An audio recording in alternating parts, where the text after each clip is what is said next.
This was me 5 weeks ago, and this is me now. From 195 pounds to 180 pounds in exactly 5 weeks. Food was low, cardio was high, and it was meant to be short, sharp and aggressive. It was hard, it was difficult, it weren't a walk in the park, and I'm not going to be someone that's going to sit here and lie to you and say that it was easy, every single day was a breeze. No, you're in a calorie deficit, it is going to be difficult at times, but you're going to be surprised. There were 7 or 8 untracked meals throughout this 5-week process. I wanted to make sure that I was consistent, I made it aggressive, and I seen progress without necessarily sacrificing every single other aspect of my life. Date nights with my girlfriend, going out with family. I also had my nana's funeral during that time as well, so I wanted to make sure that I was fully present, and that meant more food. That meant eating more food, different foods, picky bits, meals out, and I did that 7 or 8 times. Now, the reason why I was able to do that and still get the results that I have is just down to the fact that outside of those times when I was having untracked meals, everything was consistent. So in this video, I'm going to talk through the cardio, I'm going to talk through the food, the refeeds, the exact step-by-step process of pretty much what I did from the start to the end and how we got to where we got to in that short space of time. Now, the reason why I started this 5 to 6 week diet anyway was just down to the fact that I fell into a bit of a rut. So full transparency, my nana went into the hospital and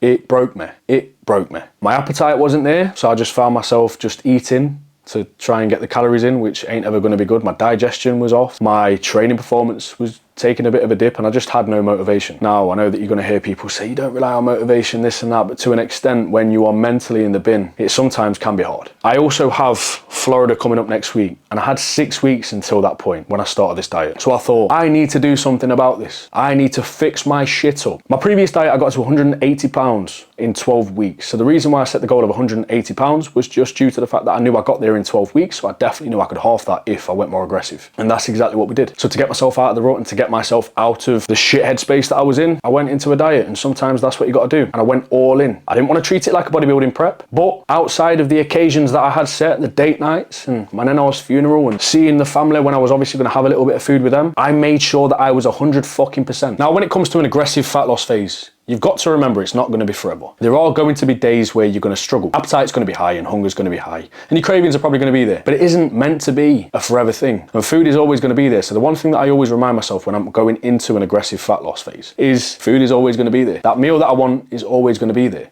And if, for example, my weight wasn't coming down during this phase, I probably would have had less off-plan meals. I probably would have had less on-track meals. But because things were moving consistently on a weekly basis, it gave me some more wiggle room to get those in and still have a little bit more balance. And sometimes balance has got to take a bit of a backseat. But if you're moving in the right direction and you know that you can pull back and you want to pull back, then that gives you the opportunity to do that when you feel like you're moving in the right direction and you're being very consistent outside of that. Now, I knew this was not going to be forever. It was about getting off as much as I physically could in this space of time. And if it was moving at a faster rate, giving myself the ability to pull back, which it did. Now, the rules were pretty simple when it comes to applying this aggressive fat loss phase. Follow a meal plan outside of the meals off that I would have had. Make sure that I do not miss a meal. Start cardio a little bit lower, but keep it daily and build that up over time. Get into a point where it may be a little bit higher, but it needs to be done daily to make sure I'm consistent. When training performance starts to take a bit of a drop, at the end of the day, I'm trying to maintain muscle mass. I don't want to lose any tissue. Performance in the gym is going to be the most important factor. So keeping that high was always going to be fundamentally crucial. So I made sure that if performance started to take a bit of a dip, fatigue was a little bit higher, I made sure that the following day or the following training sessions, whether that was 1 or 2, I had higher carb days to accommodate for the fact that I needed that little refresh to bring me back up,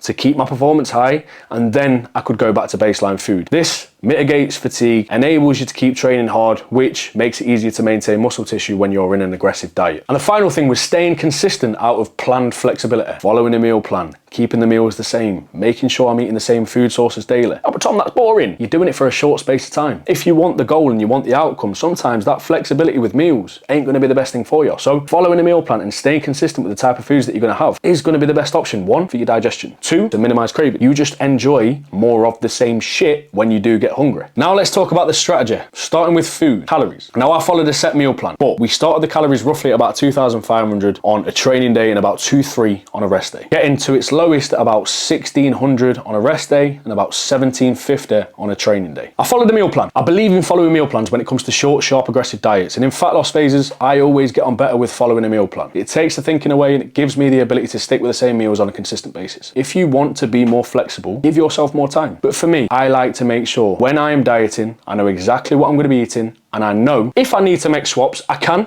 but for the most part, I like to be very consistent with the type of foods that I'm going to have on a daily basis to take that thinking away from me, so I don't have to consistently think about what I'm going to have on a certain day to hit my calories. Next is going to be cardio. Now, I did 30 minutes 7 days a week to start. Yeah, it's a lot. It's a lot to begin with, and I wouldn't normally start this if I was doing a longer diet. I wouldn't be starting with that amount of cardio to begin with.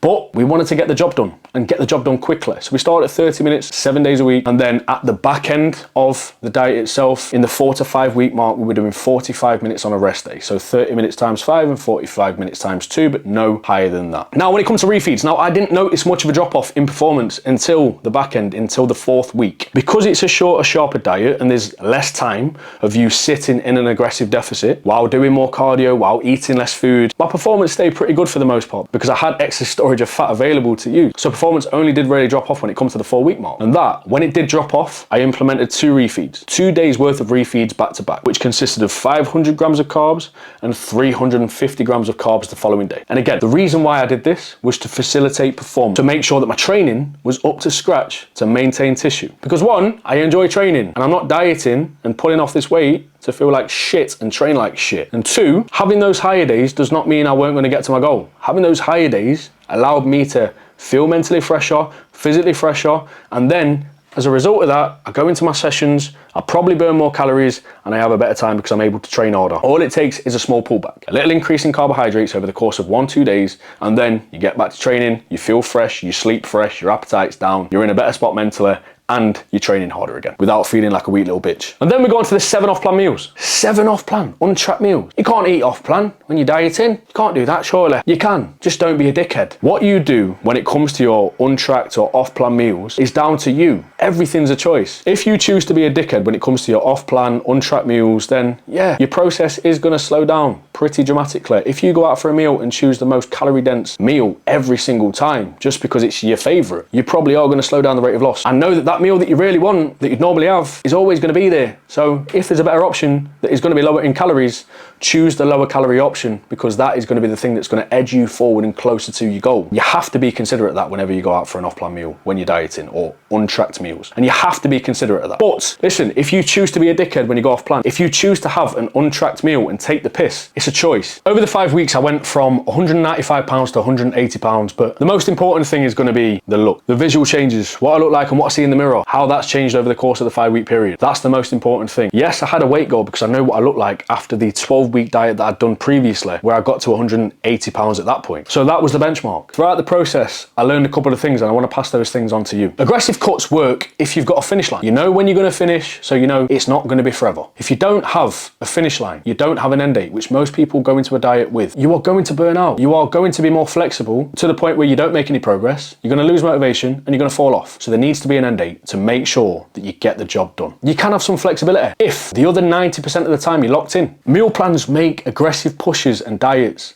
10 times easier. Like I mentioned, there's less thinking, there's less decision fatigue, and you're in a position where you can just focus primarily on the meals that you're eating. And when you've done with your meals at the end of the day, you are finished. You haven't got to worry about any more food. And you're not as focused on the food because you know exactly what you're going to eat. So I feel like I get less cravings just due to the fact that I'm thinking less about what I want to eat and more about what I have to eat. If you want me to do a full breakdown of my exact meals and also the training sessions that I followed throughout this process, then please just let me know in the comments. But if you enjoyed the video, then make sure you do us a favor and drop us a subscribe to the channel for any future videos. And yeah, I appreciate you for watching and getting this far. And if you've got any questions, just drop them in the comments.